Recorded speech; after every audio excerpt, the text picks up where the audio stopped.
Choisir le bon réseau qui te correspond, c'est un choix crucial pour ta carrière et donc je vais t'aider à travers ces 4 points clés qui te permettront de le choisir. La première clé, c'est la confiance en la personne que tu rencontres.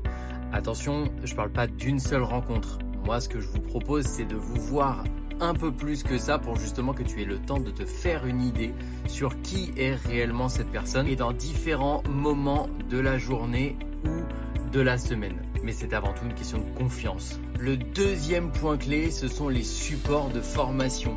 Comment ils sont capables de t'accueillir, de quelle manière le ou la personne qui te recrute est capable de t'accompagner et jusqu'où les formations sont capables d'aller.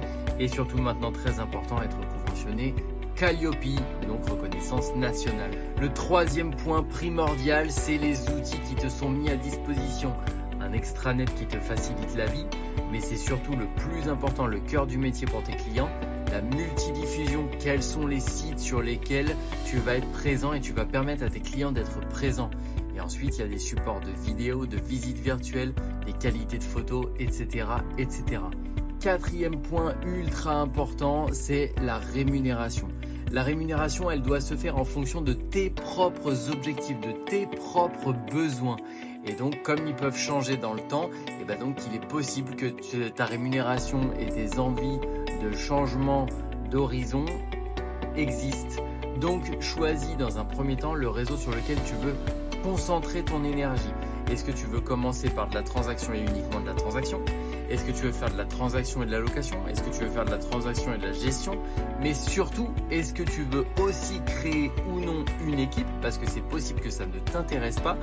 Et donc là, tu vas pouvoir accéder à des commissionnements qui sont différents, parfois plus forts s'il n'y a pas de création d'équipe et parfois plus intéressants si tu peux pouvoir faire tout un tas de choses allant de la transaction à la location, à la gestion et encore plein d'autres choses. En tout cas, le choix d'un réseau, pour terminer, c'est vraiment pas quelque chose d'anodin.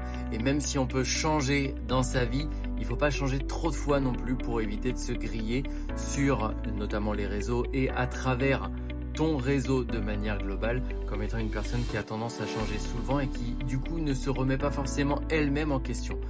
On n'en est pas là. Si jamais tu as besoin justement d'un accompagnement et de savoir quel réseau choisir, n'hésite surtout pas.